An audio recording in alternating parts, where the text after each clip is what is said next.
Hello everyone, and welcome back to another Deltarune theory video. Except, not really a theory, it's more so just analysis, alright? But there'll be some theories offshooting from that analysis, so it's all cyclical. Anyway, I kind of teased it in a stream, perhaps, or it was last time I did a theory video, I don't quite remember. But I wanted to take a look at Deltarune's NPCs. Specifically the hometown ones, because those are the ones that actually matter. I've already done a huge video on all the Darkner NPCs, so this feels like, you know, somewhat warranted. And, oh boy, I found a few cool things that I think I can share with you. So yeah, without further ado, let's get into it. Oh, I forgot. I gotta press the arrow key. There we go. Did not have my hand ready for that. So, Azrael's graduating class. This is not really that important, but I do think it's kind of fun. Based on the ages of the characters in Undertale, and what we know from Deltarune to be the case, I think we can kind of put together some of Azrael's class, like who his classmates would have been, because based on all that stuff I was just talking about. And then also in Deltarune, we have Chris's class, which is the high school class for the town, right? Toriel runs an elementary school class, and those are the only two classes. Unless somebody did bring up that the third classroom, the one on the same hallway as the unused classroom, could be like, you know, a middle school or later high school classroom, and I wouldn't doubt it, but who would be teaching it is the thing. We've only ever seen Toriel and Alphys in the building, and, you know, nobody has mentioned anybody else. Anyway, I do think it's kind of funny to just look at all these characters together like this. To be clear, Childrake, who's on the left here, the green Snowy, hasn't showed up in Deltarune yet. And in Undertale, you could only see him as an enemy if you're killing people. It doesn't have to be like the full kill everybody, but if you're killing somebody, Childrake will come out looking for Snowy, essentially. But Childrake is Snowy's older brother, which means that if Childrake isn't in Snowy's class, and presumably Snowy isn't getting homeschooled, so Childrake wouldn't be either. That means Childrake was probably would have been ahead of him enough that he is now graduated. And obviously we know that Bratty and Catty and Burger Pants / Pizza Pants were in Azrael's class because they talk about him and being in his class. The other two I have here, the Fire Girl and the Demon Girl, these two were in Hotland in Undertale, and they were wearing school uniforms. Notably, in Deltarune, they are no longer wearing school uniforms, which could mean they're not in school anymore because they've graduated, but also it could just mean that there's no school uniforms, as we see in Hometown. That said, you'd think if they were still in school at this point, they would be in Chris's class, again, unless there's a secret extra class somewhere. So they were probably in Azrael's class. There's a few other candidates that I considered, but then said, nah, I don't really see it. One of them was the rabbit girl, and I don't have the picture up, obviously, but the rabbit girl who in Undertale is walking a smaller rabbit and is like, I'm taking my little brother for a walk. That character potentially seems around the same age as these characters, but maybe she's a little bit older. And then the other rabbit that talks to her and says, ooh, this is disturbing in Undertale, also reappears in Deltarune, and also doesn't seem to be that old. But, again, if the other rabbit girl is older, then him being around the same age kind of makes sense. Also, in this world, her little brother has grown up enough that she can't do that anymore in Deltarune. So that would make her even older than in Undertale. So probably not, but maybe. You could definitely add a few more characters in here. I'm not going to go over them all, but I just thought that was kind of funny to start with. All right. First real secret, okay? Whoa. What? And this is sort of what got me started on the track for this video. Is somebody posted a tweet, and I don't know if I can honestly find it. Because I should have liked it at the time, but it was like late at night, and I was like, whoa, that's cool. And then, it's like, what am I supposed to search up? Deltarune bird?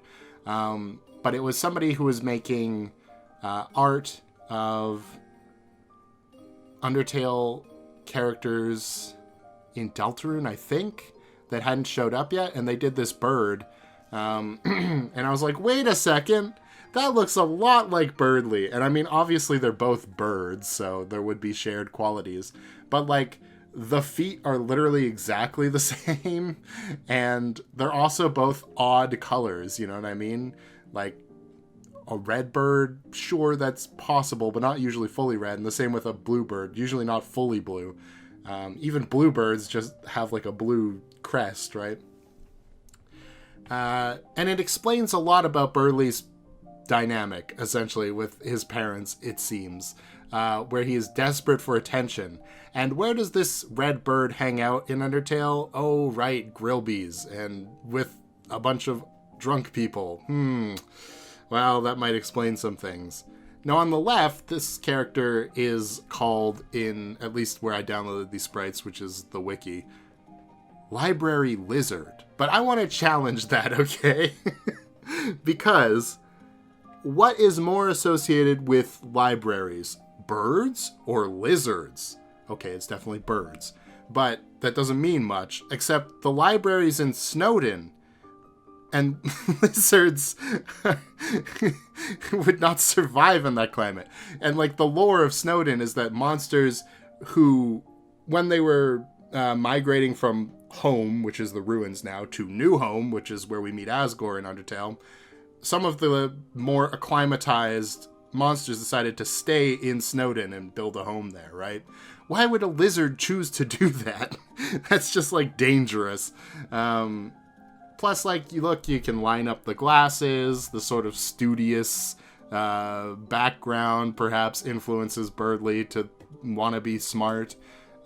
Even, like, the wings are slightly more hand-like on the library curator than they are on the pub bird. And they both lived in the same place in Snowdin, which means they could have shared an abode, and nobody would have, like, we would never know. So, yeah. That's my theory, basically, on potentially Birdly's parents. One question I have, though, is what happened to Birdly's dad, quote-unquote, the library lizard, quote-unquote, if this is the case? Because obviously he's not running the library in this world. It's Miss Boom.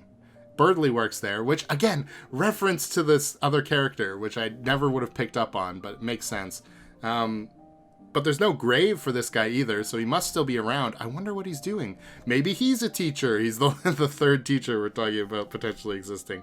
I don't know. It would be kind of interesting if maybe in this world the roles were reversed. Potentially. Who knows?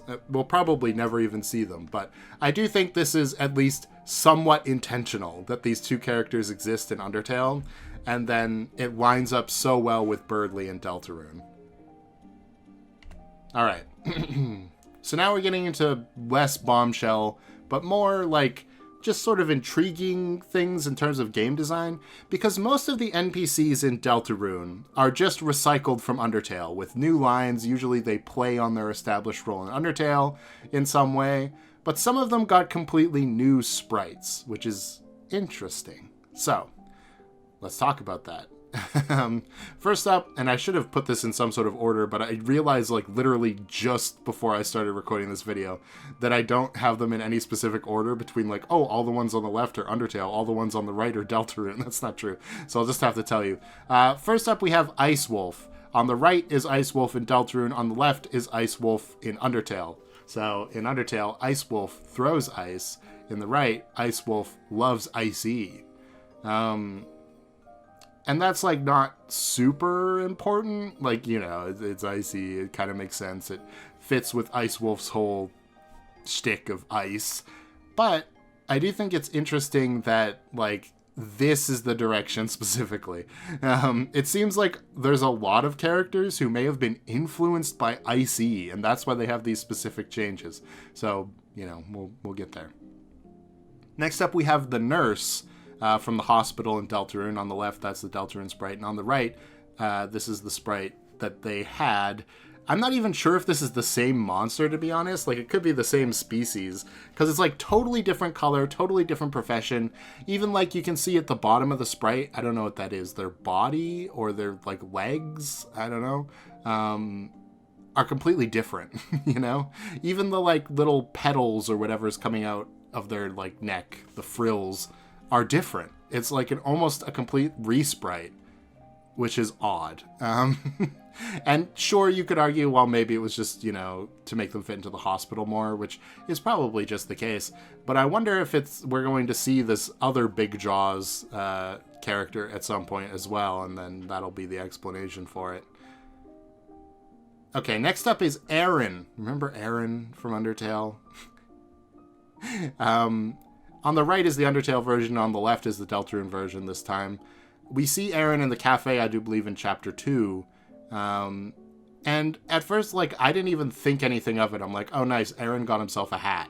But looking at their sprites together like this, you can really tell Aaron is, like, completely different. The glasses, the hat, the vest, like, Aaron's arms aren't bulked up, which leads me to think that Aaron's whole shtick from Undertale of being, like, a gym bro or whatever, super muscly with, like, an 8-pack, is just not Aaron's thing in this world at all, which is strange. And Aaron also isn't flying, which is probably because of magic not being a huge thing. But it really kind of shocked me when I looked at them side by side how different Aaron is.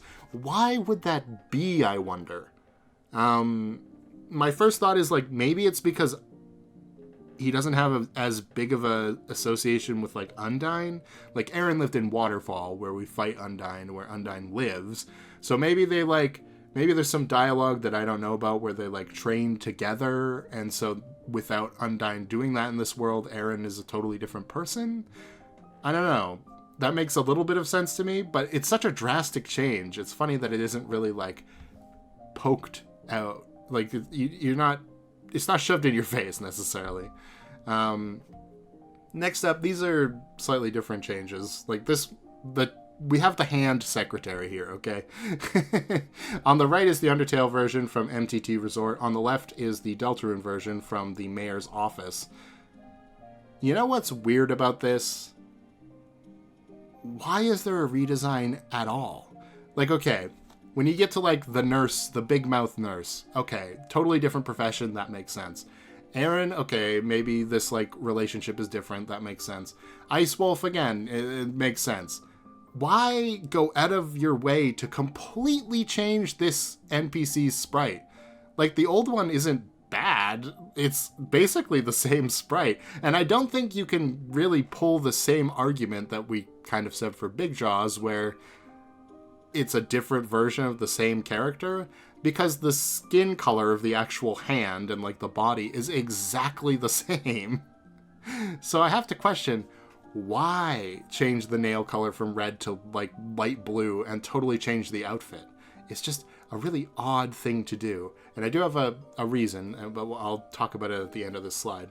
Next we have this looks. On the right is the Undertale version, on the left is the Deltarune version. For some reason, we added a bow on its head. I got nothing. But it is a conspicuous change, just out of nowhere. We got Terry, which, of course, in Undertale, this would be Jerry. Again, another, like, complete opposite change, but why isn't Jerry... I mean, it's probably just for comedic effect, to be honest, but why is Terry not Jerry at all? Like, not only has sunglasses and a big pompadour, and is a totally different color, but has a different name, even. I don't know. That's kind of weird. Does that mean Jerry still exists, and Terry is, like, Jerry's long-lost brother in Undertale that we just never met? Maybe.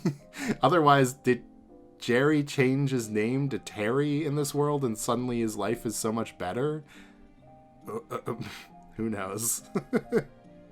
And finally, this is completely speculation, but looking at all the NPCs from Undertale, I could not find one with giant arms other than this Oni guy from Hotland.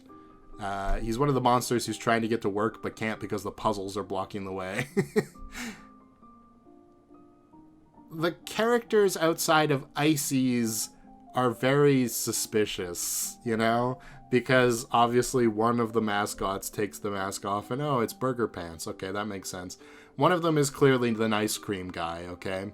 And then one of them, you can see in this image, this screenshot I have at the top right of the slide, is this purple guy. Get it? Five Nights at Freddy's. Except no, but we'll get there in a second. Who we've not seen what's under the mask yet. And Burger Pants alludes to the fact that he probably doesn't even work there.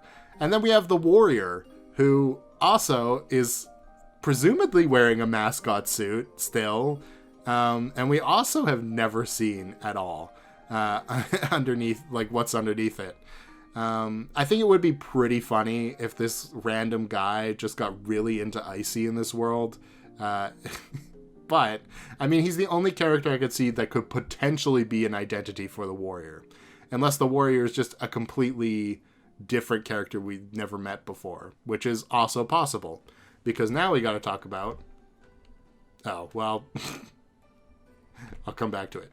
Now we gotta talk about all the new characters. Strictly new. Obviously, you could throw the Warrior in here as well. Because I don't know if it's the Oni, but if given it's my theory, I'll at least, stick with it. So, these are all the NPCs that were not in Undertale in any capacity. So let's just go over them. First off, we've got like a bunch of people from Chris's high school class. That makes sense. They're probably going to be important in the story. Also, Rudy, who was mentioned in the alarm clock dialogue, but I don't really count that. And Caddy's parents. I feel like all of these characters are just like, okay, well, we needed... These new characters are going to be part of the plot, so obviously they're going to exist. And Caddy having parents is kind of a given she's a teenager.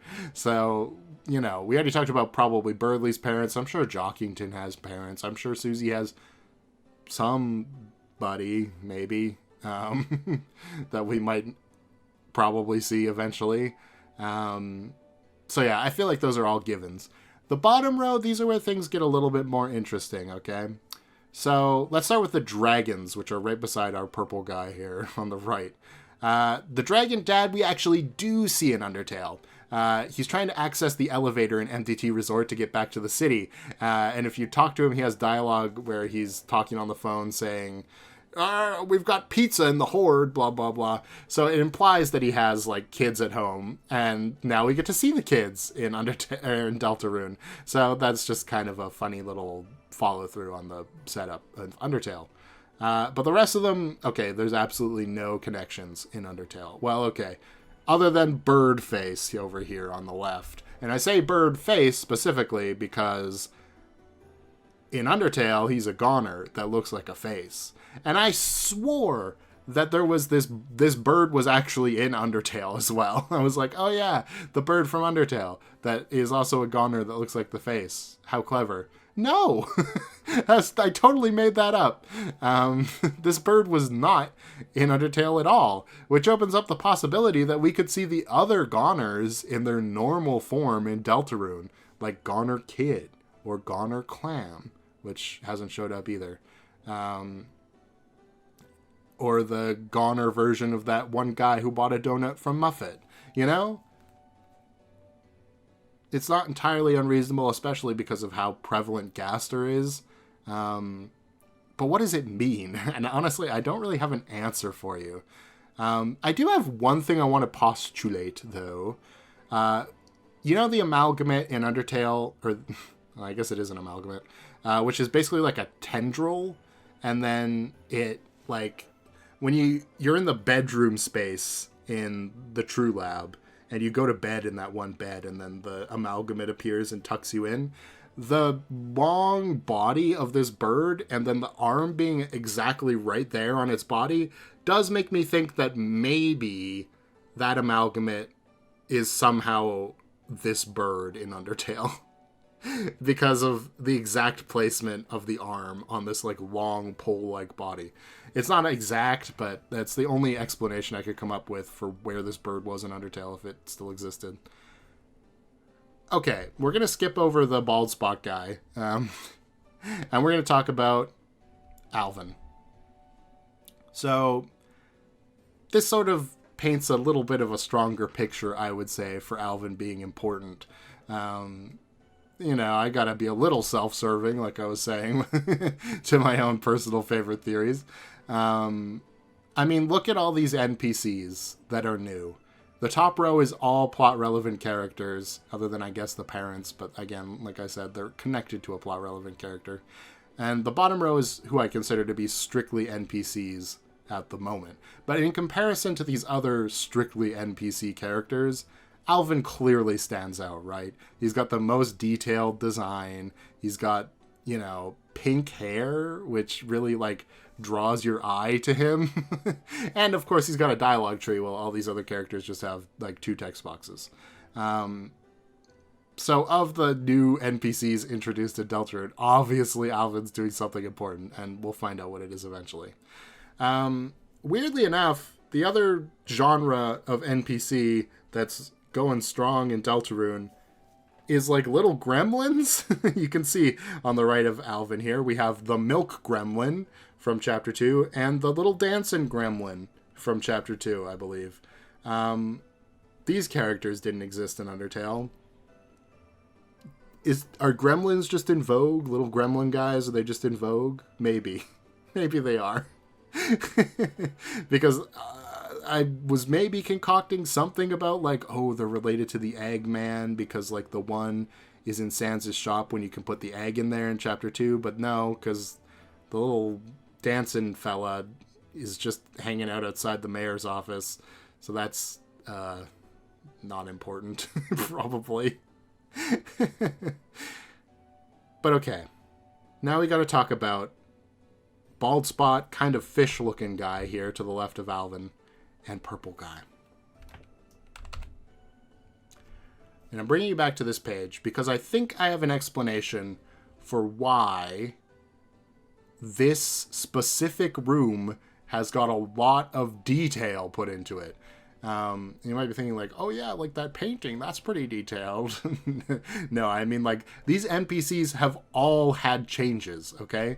Politics Bear, which you can see in this picture, in the suit over here, originally in Undertale was just an enthusiast of politics, and now he's in politics, right? But he had to have a complete resprite in order to make that change. Similarly, the secretary from Hotland, who really didn't need a resprite, does get one for this room, and interestingly, it makes her colors a lot colder than the hot colors they were before. Also, this completely new NPC with the balding head and the briefcase, and I really don't know what he's doing. Is he, like, falling over? I'm confused, because he's not standing upright, I don't think. Was made specifically just to block this gap. So, again, I feel like, I mean, we already know the mayor is going to be important, but I feel like a lot of effort was put into making this room specifically feel a certain way. And that's probably why these characters had these drastic changes. So I just wanted to kind of say that. Okay, now we can talk about the striped shirts. Every character who had a striped shirt, other than I guess you could say Kara turning into Chris, or Frisk turning into Chris, has lost their striped shirt from Undertale to Deltarune, which I guess makes sense, because the striped shirt thing was probably because Asgore was in charge. If you don't know what I'm talking about, in Undertale, it was like a rule, not a strict rule, but like a cultural rule, that all children wore striped shirts. And as you can see, that's not the case anymore. Which, it could signify a couple of things. Either one, because the mayor Holiday has taken over, striped shirts just aren't in fashion anymore. Or two, these people are older now, so they've shed their striped shirts. But we do see other kids, like that little gremlin, presumably, and he's not wearing a striped shirt, so it's probably the former rather than the latter. All right, that was fun. But we really got to talk about the elephant in the room. And by elephant, I mean the purple guy, okay? Look, I thought this was just a FNAF reference. He's a purple guy. He's standing outside of a pizza restaurant. People don't think that he works there. Oh, ha ha ha. He's gonna, it's a purple guy Five Nights at Freddy's reference. But apparently not. And now it's hard to tell because, of course, Toby is using text-to-speech in this live stream that I'm about to play you a clip from. But he says... Some people thought that purple guy was a reference to something, but I have no idea what they're talking about. Probably literally no clue. It's an ICE. And so I have to ask, if that is the case and it is not just a reference, then why? Who is this? He's wearing like a Barney-esque suit. Like, that's what it reminds me of anyway. Barney, because like the green belly with the purple body, but with an icy head. And the more I look at his head, the piercing eyes, the weird smile, it's reminding me of something. But okay, that can't be right? There's no way. But Icy is so weirdly relevant in this world. What if? What if he is actually involved in the dark world somehow? Or what if he is an identity somebody is using, like a costume somebody is dressed up in, to get around town without anybody noticing? Now, this is kind of throwing it back to the night theories, which is what I was just doing as Deltarune theory content. I speculated a lot of characters could not be the Knight because people would see them coming in and out of places and be like, oh, it's Azrael. Oh, it's a human. That's weird, right? And they'd want to talk about it, gossip about it, and we'd hear about it that way. But we do actually hear that this guy is weird multiple times. It's just, it didn't click with me because I thought it was a Five Nights at Freddy's reference. And the two locations that this guy has been like outside of, Icy's Pizza and the mayor's office, like town hall, both have double doors.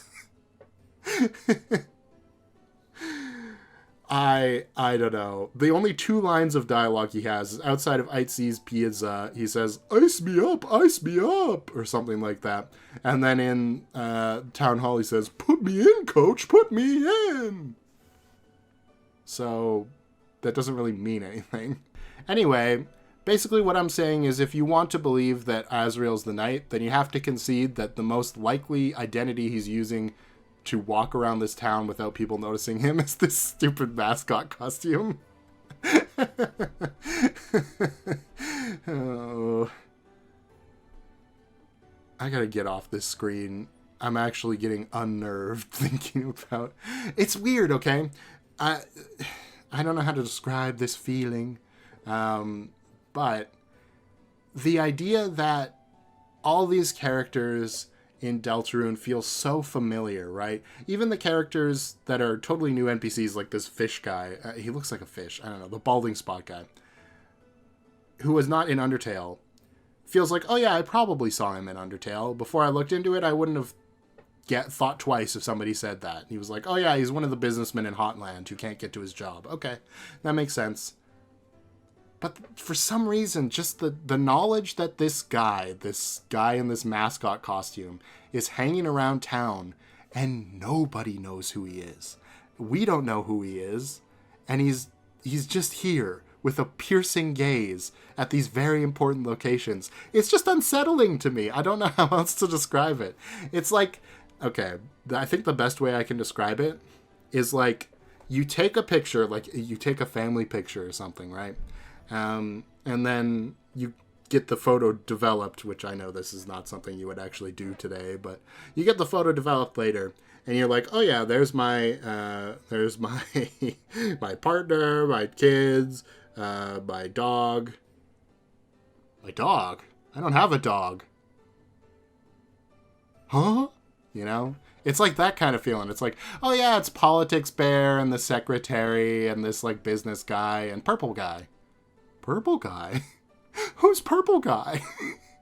And okay, say Toby is being sarcastic in saying that he doesn't know who this Purple Guy is, right? That people are talking about with Five Nights at Freddy's. If that is the case, what better way to hide a big twist than to have it be a twist in another video game, okay? Like, oh, Purple Guy is the knight. So then you search up, Purple Guy is the knight Deltarune, question mark? And it pulls up all these meme pages of Purple Guy from Five Nights at Freddy's. It's kind of genius in a way, if true, is all I'm going to say. Anyway, thank you for watching this video. If you enjoyed, like and subscribe, and I'll try to come up with some other kind of Deltarune video before, you know, another 2 months pass or something. We'll see. Kind of have to find something to talk about. But yeah, as always, leave your comments about what you think about all of this. Please? I need someone to share my pain here, I think. And yeah, if you found any other interesting NPC shenanigans, like, you know, stuff that you think was worth mentioning, then, you know, let me know. Alright, thanks for watching. I'll see you guys next time. Bye-bye.